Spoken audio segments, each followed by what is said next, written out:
I want to start this video by first putting on my shoes and then mentioning that I have no idea what I'm doing. Because today I'm going to take equal parts fire, some safety, and crushed gold ore to see if I can't pull gold out of it. I'm really new to smelting.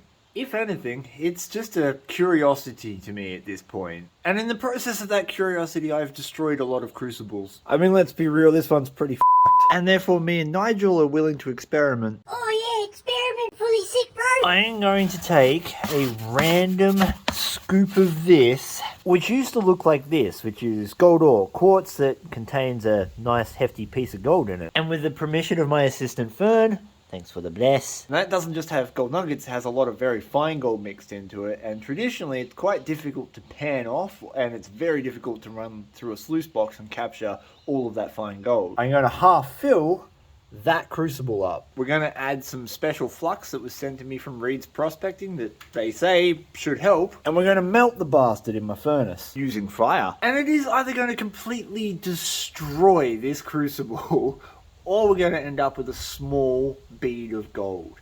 And that should give us an idea of how much gold is in a certain amount of ore. Oh, you know spring is coming because we've got jumping spiders. They are so cool, and even if you get bit, it basically gives you a mosquito bite that's kind of itchy. You can pick them up, they jump, they got the best eyesight in the spider world too. Apparently that little dot down there is one of the only spiders that is capable of looking up and visually seeing the moon, and they've got really good eyesight because they use jumping as the primary method to get between places. It's a bit windy today, so the scales are moving all over the place. I want to do about 10 grams because 10 grams is an easy number to work with when I'm doing my maths.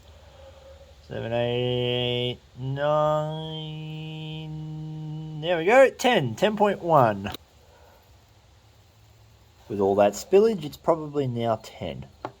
Ah yes, only the best, cleanest science on Vo-Gus prospecting. Like, did I not warn you that I don't know what I'm doing? Yeah. Now, apparently this flux is a nightmare to work with, and it will go everywhere. As soon as I get it out into the air, let's find out. Oh no, I see what they're talking about. A little less on my spoon. Again, highly accurate with the measurements and the placement of that flux in the crucible. I guess we're going to try and mix it around a bit, eh? Right, you can tell me all the things I'm doing wrong. I'm putting this into the furnace cold. There's nothing preheated. It's all going to happen at the same time. And hopefully we can get that bastard hot enough to melt all the quartz. And if not, nothing lost, it's an experiment.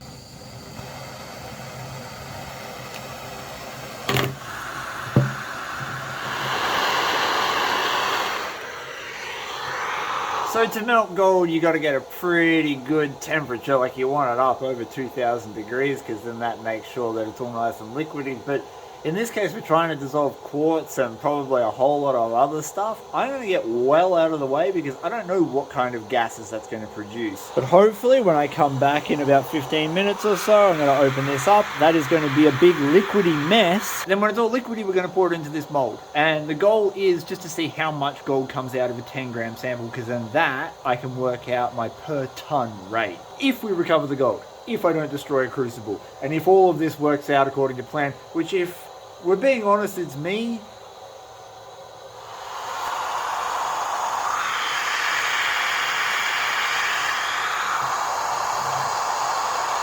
Well, we've hit our first problem. We're about to have an overflow. I filled it up too much. I told you there were going to be problems, baby. It's okay, it's just slag. We'll just push it back in.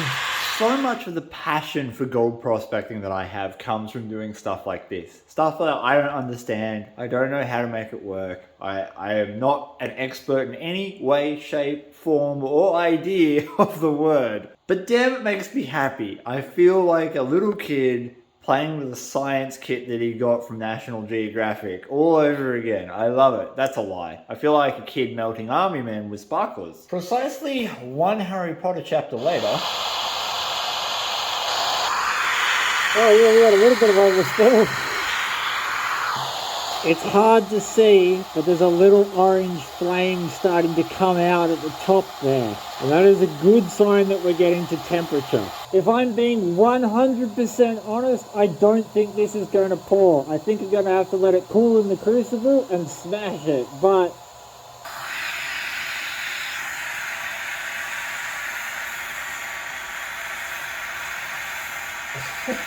Okay, that was a disaster.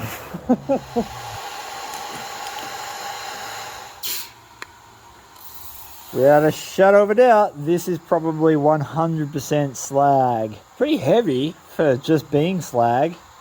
There's a nice big air pocket in it.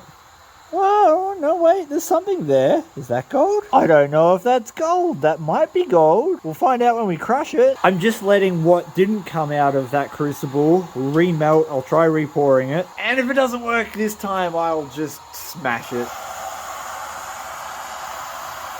No. We made a real nice mess in that furnace. Obviously, I can't get my furnace hot enough. It's only a very small one, and it's not designed necessarily to do smelts of ore crush. It's designed to melt pure gold into little bars and stuff, and it works quite well for that. But obviously, we're over the limits of what it's able to do with this stuff. While I wait for the crucible to cool down, we are going to smash this piece of slag up. I'm not confident that's a piece of gold at the end, but the one way we are going to be able to tell is by dropping it in there and smashing the bejesus out of it.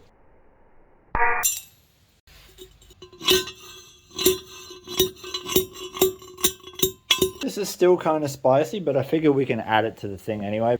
And just remember, Internet Land, this crucible was already stuffed before we began. Anyway.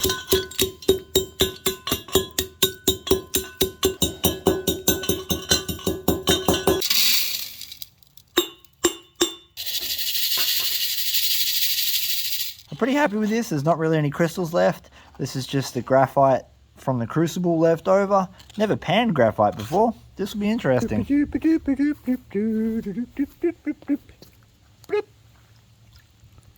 Ooh, hydrophobic.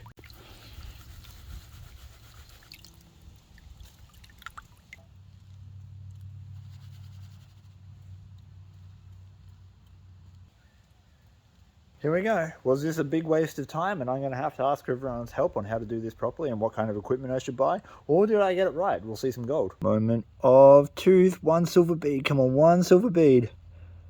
Oh, no, but we got gold. What? Now I know for a certain fact I didn't get it to temp. Because that right there is the very fine gold we were trying to melt into a blob. That is just from 10 grams worth of ore. Which just means I didn't get it hot enough. Which also means I need better gas. So if you know how to get better gas, please give your dog a big scratch behind the ears for me. Peace, and I'm out.